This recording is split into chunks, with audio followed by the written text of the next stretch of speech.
Assalamualaikum warahmatullahi wabarakatuh. Kembali lagi ke channel kami. Tentu saja dalam cerita berita amalan rakyat Nusantara.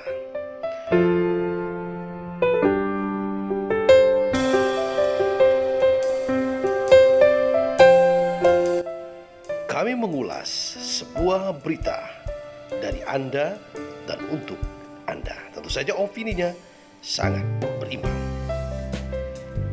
Kami membuat sebuah cerita tentang cerita rakyat Nusantara, serta kami merangkum amalan-amalan rakyat Nusantara. Selamat menyaksikan bersama channel kami. Assalamualaikum warahmatullahi wabarakatuh. Merdeka, sahabat semua. Akhir-akhir ini kita bisa merasakan bahwa negara Republik Indonesia ini banyak sebuah kekhawatiran di era reformasi. Dengan pergeseran dunia teknologi, yaitu di dunia digital, dunia online yang semakin maju, terkadang menjadi sebuah kekhawatiran bagi para tokoh-tokoh pendidik yang ada di bangsa ini. Salah satu di antaranya moral bangsa. Upaya telah banyak dilakukan oleh pemerintah negara Republik Indonesia melalui kementerian-kementerian yang ada, seperti Kementerian Pendidikan, Kementerian Sumber Daya Manusia. Bahkan ada sebuah nawacita bahwa Presiden Republik Indonesia salah satunya adalah revolusi mental.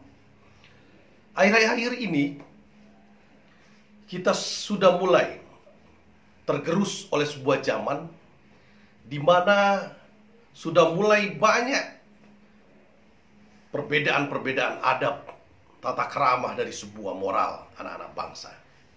Saya merasakan hidup semasa sekolah SD berada di era Orde Baru pada tahun 1997-an.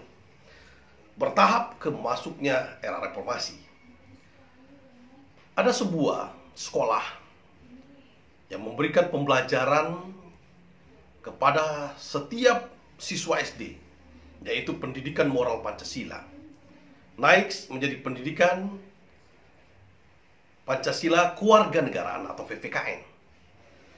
Setiap masuk sekolah menengah pertama atau SMP, diwajibkan seluruh siswa untuk mengikuti yang namanya penataran P4, pengamalan pendidikan Pancasila.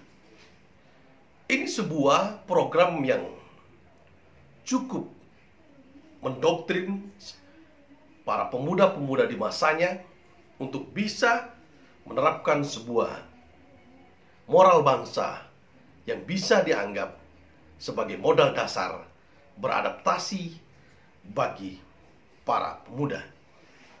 Maraknya saat ini media online, game online, dan semuanya online, shopping online. Ini adalah sebuah kemajuan teknologi yang tidak bisa dihindari oleh bangsa Indonesia. Sisi positifnya begitu banyak, tapi terkadang sisi negatifnya harus dievaluasi kembali oleh bangsa kita ini. Pada kesempatan yang berbahagia ini, sengaja saya membuka sebuah memori yang perlu dikaji oleh sahabat-sahabat, oleh para wakil-wakil kami yang berada di Senayan, terkhusus para Majelis Permusyawaratan Rakyat atau MPR. Barangkali apabila ini termasuk kategori sebagai surat terbuka, ataupun ini sebagai kategori memberikan saran atau masukan kepada para sahabat-sahabat MPR, termasuk negara Republik Indonesia yang dipimpin oleh Bapak Insinyur Haji Joko Widodo. Bagaimana kalau seandainya hal-hal ini diadopsi kembali, yang menurut lebih baik ini dikembalikan kembali penerapan sebagai bagaimana alinea keempat dalam Undang-Undang Dasar tahun 1945, bahwa negara Indonesia ini mempunyai sebuah pedoman, yaitu Pancasila. Pancasila sudah membuktikan bahwa kebinekaan Tunggal Ika yang terjaga erat di bangsa ini dari Sabang sampai Merauke. Tentu saja sila pertama adalah ketuhanan yang Maha Esa. Negara menjamin setiap warga negara berhak untuk memiliki agama, berhak untuk menjalankan ajaran agama sesuai agama yang dianutnya. Indonesia mengakui agama Islam, Kristen Protestan, Katolik, Buddha, Hindu, dan Konghucu.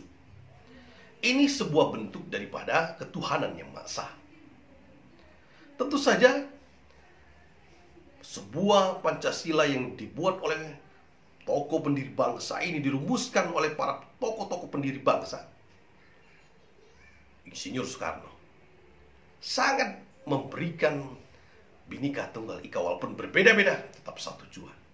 Yang kedua adalah kemanusiaan yang adil dan beradab, bahwa kita wajib untuk saling menghargai, saling menghormati antara jenjang sosial yang ada, miskin, kaya, dan sebagainya. Negara pun menjamin agar seluruh masyarakat Indonesia mempunyai hak yang sama, pendidikan, kesehatan, dan mendapatkan pelayanan-pelayanan publik yang umum. Oleh sebab itu, yang ketiga adalah persatuan Indonesia, bahwa negara di dalam Pancasila sebagai pedoman negara kita ini adalah persatuan Indonesia. Berbeda-beda suku, agama, ras, kita harus bersatu.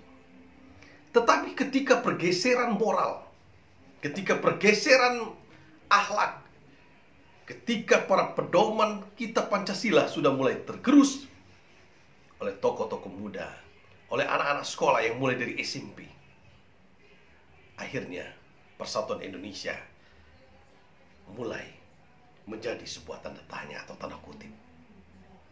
Yang keempat adalah kerakyatan yang dipimpin oleh hikmat kebijaksanaan dalam permusyawaratan dan perwakilan. Segala suatu kebijakan keputusan melalui sebuah permusyawaratan. Dalam hal ini, teman-teman yang ada di DPR sebagai legalitas, sebagai legislasi yang mengesahkan sebuah undang-undang, agar undang-undang benar-benar pro rakyat, agar bisa menciptakan kesejahteraan, kedamaian di bumi Nusantara ini. Dan yang terakhir adalah keadilan sosial bagi seluruh rakyat Indonesia. Hari ini kita merasakan sebuah ujian dari Allah Subhanahu wa Ta'ala, ujian kita bernegara dengan adanya pandemi COVID-19. Ini mengingatkan kita bahwa pentingnya memahami makna dari Pancasila itu sendiri. Undang-Undang Dasar 1945 telah membuktikan bahwa negara dari Sabang sampai Merauke yang berpulau-pulau, bersuku-suku, berbeda-beda bahasa, tapi tetap bersatu dalam konteks NKRI, Negara Kesatuan Republik Indonesia. Dalam kesempatan ini, dari hati yang paling dalam, kami yang berada di pelosok ujung Pulau Sumatera Selatan, pasnya di Kabupaten Penukan Abang Pematang Ilir, barangkali sebagai ungkapan sebuah perasaan, kiranya pemerintah pusat untuk mengkaji kembali, untuk kembalikan lagi sebuah pendidikan moral Pancasila, yang mana seperti pada masa-masa dahulu akan peningkatan doktrin pengamalan Pancasila, agar kita mampu membendung kemajuan digital, kemajuan teknologi dengan moral-moral anak bangsa yang bisa kita andalkan. Apabila ini menjadi sebuah masalah ataupun tidak menjadi tolak ukur, tidak masalah, ini hanya sebagai masukan. Namun demi NKRI yang kita cintai bersama. Terima kasih. Harapan ini bisa menjadi terwujud. Negara kita menjadi negara yang makmur, damai, terbebas oleh segala ancaman perpecah belahan. Terkhusus kita berdoa di bulan Ramadan ini, semoga COVID-19 atau Corona ini segera berakhir di bumi Nusantara. Terima kasih. Wallahul muwaffiq ila aqwamit. Assalamualaikum warahmatullahi. Baik teman-teman, sahabat akad dimanapun Anda berada, tentu saja jangan lupa dukung kami dengan cara like, subscribe, dan bagikan. berita ini agar bermanfaat untuk yang lain dan aktifkan lonceng notifikasi.